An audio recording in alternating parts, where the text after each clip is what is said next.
Um bom dia na paz de nosso Senhor e Salvador Jesus Cristo. Eu quero fazer uma leitura hoje para o nosso devocional no Salmo de número 51. Diz assim a palavra: Tem misericórdia de mim, ó Deus, segundo a tua benignidade. Apaga as minhas transgressões, segundo a multidão das tuas misericórdias. Lava-me completamente da minha iniquidade e purifica-me do meu pecado. Porque eu conheço as minhas transgressões e o meu pecado está sempre diante de mim. Contra ti somente pequei, e fiz o que a teus olhos parece mal, para que seja justificado quando falares, e puro quando julgares. Eis que em iniquidade fui formado, e em pecado me concebeu minha mãe. Eis que amas a verdade no íntimo, e no oculto me fazes conhecer a sabedoria. Purifica-me com isope, e ficarei puro, lava-me, e ficarei mais alvo que a neve. Faz-me ouvir júbilo e alegria, para que gozem os ossos que tu quebraste. Esconde a tua face dos meus pecados e apaga todas as minhas iniquidades. Cria em mim, ó Deus, um coração puro e renova em mim um espírito reto. Não me lances fora da tua presença e não retires de mim o teu Espírito Santo. Devolve-me a alegria da tua salvação e sustém-me com o espírito voluntário. Então ensinarei aos transgressores os seus caminhos, e os pecadores a ti se converterão. Eu quero falar nessa manhã da consequência de algo que acontece com todo filho de Deus, com todo crente cristão, que resolve colocar sua vida no pecado. Já falamos muito, já debatemos muito essa ideia aqui em devocionais. E eu quero falar uma coisa. Existem pessoas que elas chegam na gente e falam assim: pastor, eu não tenho mais força de ir na igreja. Eu não tenho mais força de fazer as coisas. Eu não tenho mais força. Eu não estou dando conta de ir. Eu não estou dando conta de fazer. Sabe o que acontece?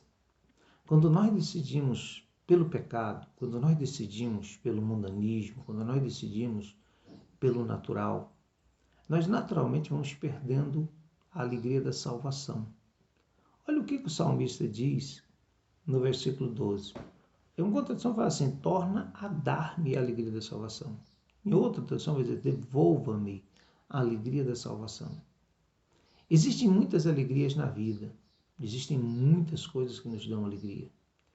A Bíblia Sagrada, no Salmo 90, chega a dizer que o melhor da vida, ou seja, o melhor das alegrias que nós temos na vida, ainda é canseiro e enfado. Como que nós nos alegramos quando nascemos um filho em casa? Mas como que nós sofremos quando esse filho adoece? Como que nós nos alegramos quando nós recebemos nos braços uma criança e diz: agora eu sou pai, ou agora eu sou mãe?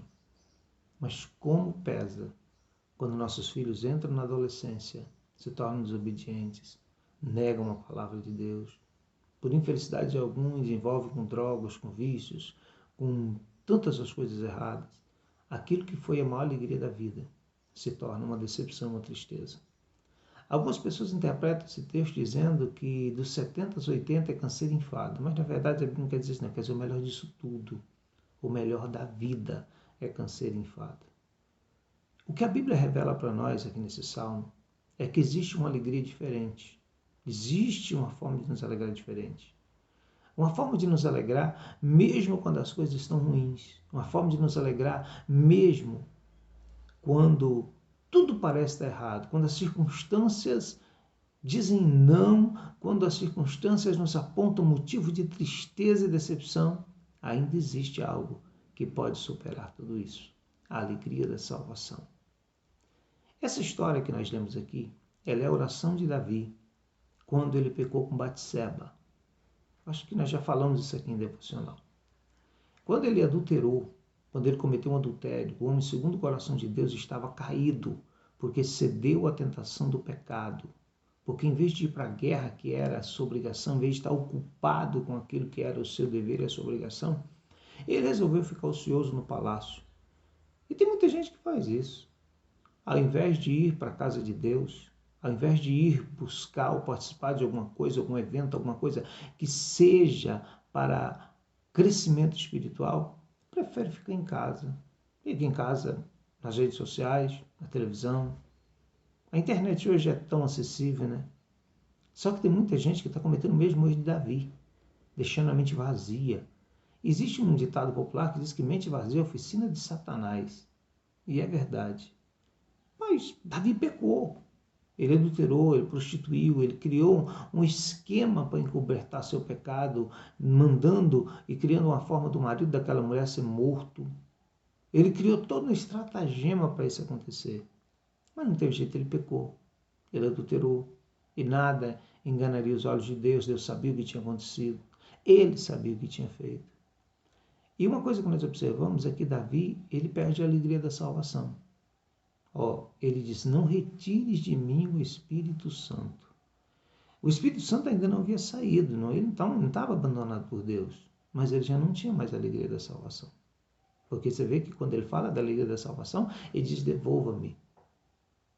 Devolve-me a alegria. Me torna a dar. É porque ele já tinha perdido. Porque era uma coisa que ele conseguia perceber, dependia dele. Ele não estava mais feliz como antes, ele não estava alegre como antes, porque o pecado havia roubado dele a alegria.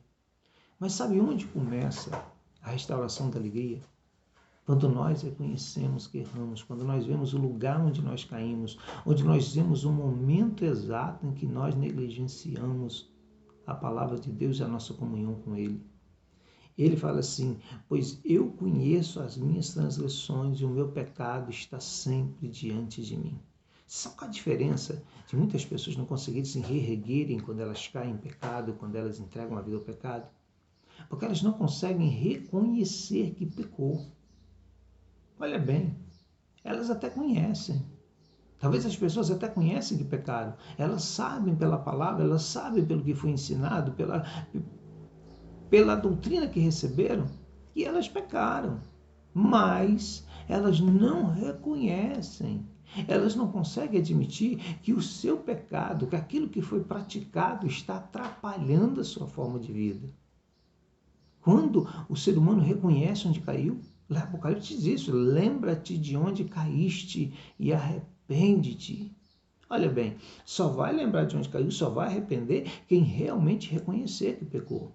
Quem realmente parar, baixar a cabeça, for humilde o suficiente para perceber, olha, eu estou errado, eu fiz errado, eu cometi um erro. E Davi aprendeu muito bem a lição. Quando ele chama Salomão perto da sua cama, no leito de morte, ele fala uma palavra para Salomão extraordinária e diz assim, meu filho, ser homem. Parece que é uma palavra tão simples, mas ela fala muito. Porque Davi orienta o seu filho que ele agisse, que ele fosse, que tomasse decisões e vivesse como homem. Só que Salomão fracassou nesse propósito. Porque no final, ele não estava mais honrando a Deus. Ele estava honrando as suas muitas esposas, centenas de esposas que ele teve.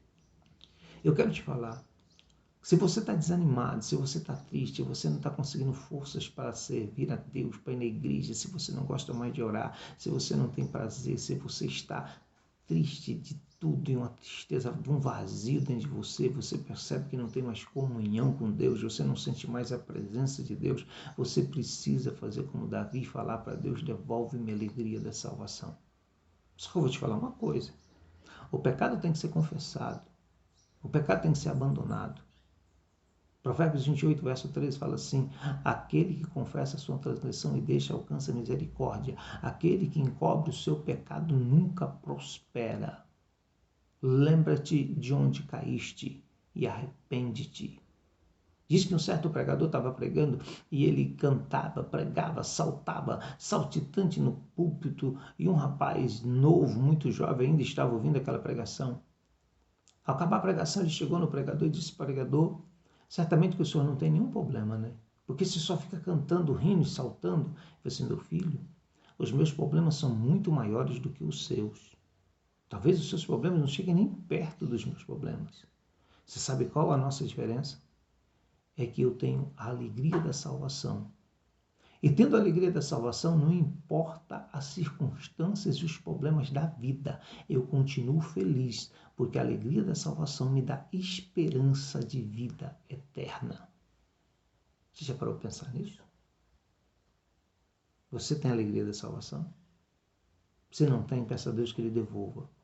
Se perdeu, busque de volta. Só que eu quero te dizer uma coisa. O primeiro passo para isso é reconhecer onde errou, onde pecou e procurar voltar para a presença de Deus. Que Deus te abençoe nesse dia. Em nome de Jesus.